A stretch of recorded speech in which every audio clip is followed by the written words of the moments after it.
Hello everyone, I am अंकुर सूरी और आज आपके साथ बहुत इंटरेस्टिंग बात करनी है। आज हमने बात करनी है मल्टी बैगर्स के बारे में। हम सब ने सुना है टाइटन के बारे में, हम सब ने सुना है बजाज फाइनेंस के बारे में और हम सब ने सुना है आईशर के बारे में। आपको पता है ये मल्टी बैगर स्टॉक्स को अर्ली पकड़ने का फॉर्मूला क्या है? मैं बताता हूँ। इन स्टॉक्स को आपको कई वेज में एनालिसिस करना पड़ता है। पहले कि बिजनेस मोड क्या है, what is the business mode. क्या ये कंपनीज अच्छा आरओई देती हैं, कंसिस्टेंट ग्रोथ दे रही हैं और इनका आगे ग्रोथ पोटेंशियल क्या है, जैसे कि मार्केट पेनिट्रेशन क्या है और आगे स्कोप क्या है ग्रोथ का। क्या ये कंपनीज 20 साल के बाद होंगी और होंगी तो किस अवतार में होंगी। एक स्टॉक के बारे में आज बात करना चाहता हूँ। बहुत सारे स्टॉक्स हैं और धीरे धीरे कवर करूंगा। एक स्टॉक के बारे में बात करना चाहता हूँ, लेकिन before I talk about this particular stock, this is neither a buy nor a sell recommendation.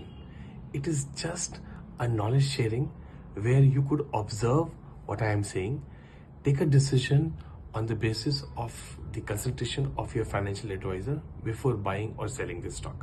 Okay? एक स्टॉक जो के बारे में बात कर रहा था वो है India mart Intermesh.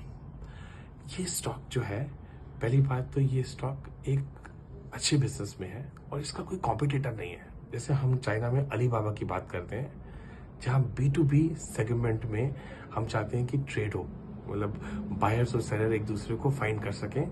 India mart Intermesh वही काम करता है। अब इस स्टॉक को आप ऑब्जर्व कीजिए। मेरे पास कुछ डेटा है मार्च 2024 से लेके सितंबर 2024 में। हम शेयर होल्डिंग पैटर्न को देखते हैं।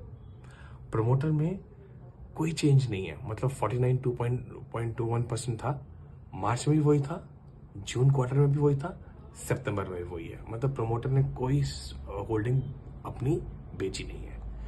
FIIs धीरे धीरे करके बाय कर रहे हैं, मतलब 23.8% था, कब था? मार्च में। उसके बाद बढ़ा लिया, 23.36% कर लिया और आज सितंबर के अंदर ये 23.86% होल्डिंग कर रहे हैं, मतलब बढ़ा लिया। DIs इनके पास 10.6% होल्डिंग थी, कब थी? मार्च एंड में। बढ़ के आया 11.81% जून एंड में और आज सितंबर की जो इंफॉर्मेशन हमारे पास है उसमें 12.1% होल्डिंग है, मतलब यहाँ भी ग्रोथ है। और म्यूचुअल फंड में आप देखो, DIs के अंदर म्यूचुअल फंड्स भी आते हैं, वो भी 8.81% से 10.02% पे है। और जो रिटेल इन्वेस्टर हैं उन्होंने ये स्टॉक की होल्डिंग कम कर दी है।